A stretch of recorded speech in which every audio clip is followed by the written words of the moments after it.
semua, perkenalkan nama saya Fadilatul Laila, mahasiswi Magister Agroteknologi Fakultas Pertanian Universitas Pembangunan Nasional Veteran Jawa Timur. Salam kenal. Hari ini saya akan mengajak kalian untuk berkenalan dengan salah satu tanaman langka koleksi Kebun Raya Purwodadi, yaitu sambang darah. Let's go! Kebun Raya Purwodadi adalah sebuah kebun penelitian besar yang terletak di Kecamatan Purwodadi, Pasuruan, Jawa Timur. Kebun ini merupakan salah satu dari 3 cabang Kebun Raya Indonesia atau Kebun Raya Bogor yang memiliki tugas dan fungsi mengkoleksi tumbuhan yang hidup di dataran rendah kering. Kedua cabang lainnya adalah Kebun Raya Cibodas dan Kebun Raya Bali. Kebun Raya Purwodadi berjarak 60 km dari kota Surabaya. Jika teman-teman berkendara dari kota Surabaya, maka akan membutuhkan waktu sekitar 1 jam perjalanan. Nah, kita sudah sampai nih di Kebun Raya Purwodadi. Yuk kita masuk. Luas Kebun Raya Purwodadi sekitar 85 hektar. Dan terletak pada ketinggian 300 meter di atas permukaan laut. Terdapat aneka macam koleksi tumbuhan di sini, antara lain polong-polongan, anggrek, palem, bambu, dan paku. Namun kali ini kita akan masuk ke area tanaman obat untuk mencari tanaman sambang darah. Nah, ketemu deh. Yuk kita pelajari.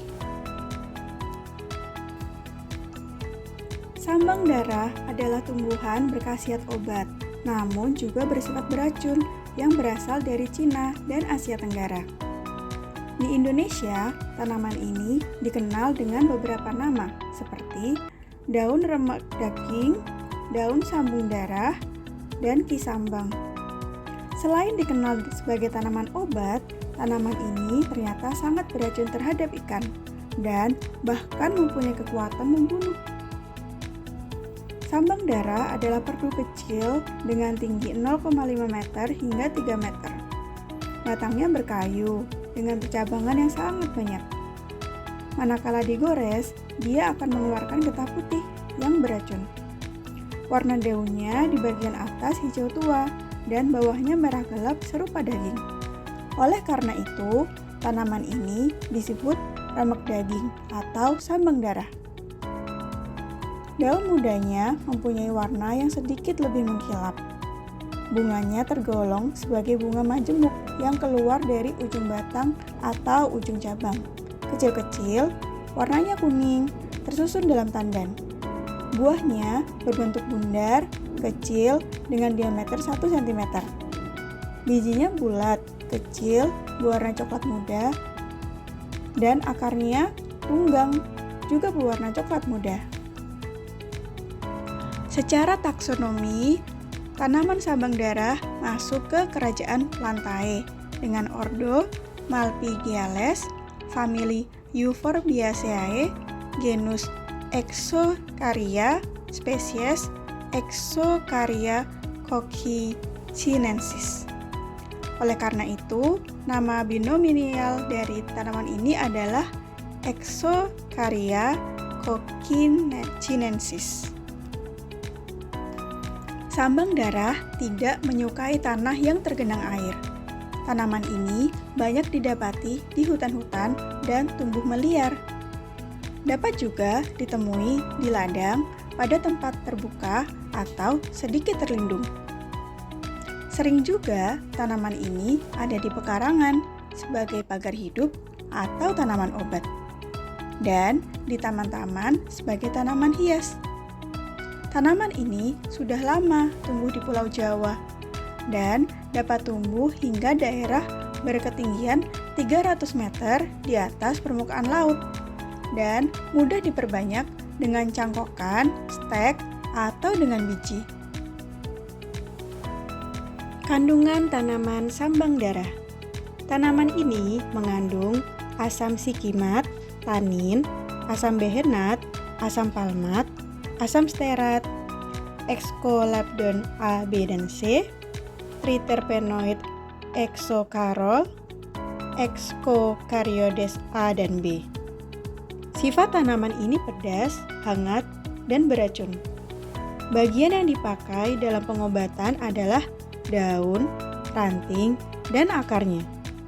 Untuk pemakaian dalam, bisa dipergunakan daunnya 15 lembar, kemudian direbus, disaring, dan diminum airnya tiap sore dan pagi.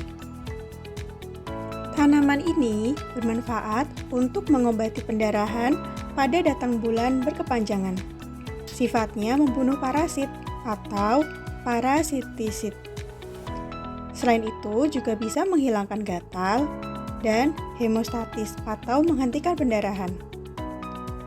Adapun untuk pemakaian luar, gilingan daun dapat dipakai untuk mengobati luka berdarah, psoriasis, eksema, dan neurodermatitis. Di India, tanaman sambang darah juga dipakai untuk mengobati ayan. Adapun penelitian ilmiah menyebut bahwa tanaman ini berkhasiat sebagai antimikroba yang mempunyai aktivitas signifikan terhadap Staphylococcus aureus dan Propionibacterium acnes. Sambang darah juga punya aktivitas sitotoksin. Tanaman ini punya manfaat lain, yaitu sebagai biopestisida. Ekstrak daun sambang darah efektif dalam mengendalikan hama ulat gerayak dengan mortalitas sebesar 85%. Kandungannya adalah tanin, triterpenoid eksokarol, dan silosterol. Getahnya mengandung resin dan senyawa yang sangat beracun. Selain itu, tanaman ini dapat digunakan sebagai tanaman hias karena warnanya yang indah dan menarik. Cara budidaya tanaman sambang darah. Pertama, siapkan media tanam yang berasal dari campuran tanah dan pupuk kandang atau kompos dengan perbandingan 1:1. Setelah itu, bibit dapat segera ditanam pada media tanam yang telah siap. Tanaman akan tumbuh baik jika jarak penanamannya diatur dengan baik, karena tumbuhan ini memiliki banyak percabangan dan berdaun rimbun. Perawatan yang perlu dilakukan pada tanaman sambang darah yaitu penyiraman, pemupukan, dan pemangkasan. Penyiraman dilakukan secara berkala saat tanaman membutuhkan air, sedangkan pemupukan harus dilakukan minimal 2 bulan sekali. Lalu, untuk pemangkasan dapat dilakukan apabila tanaman ingin dibentuk sesuai keinginan. Oke teman-teman, sekian dulu penjelasan tentang tanaman sambang darah. Semoga bermanfaat dan terima kasih.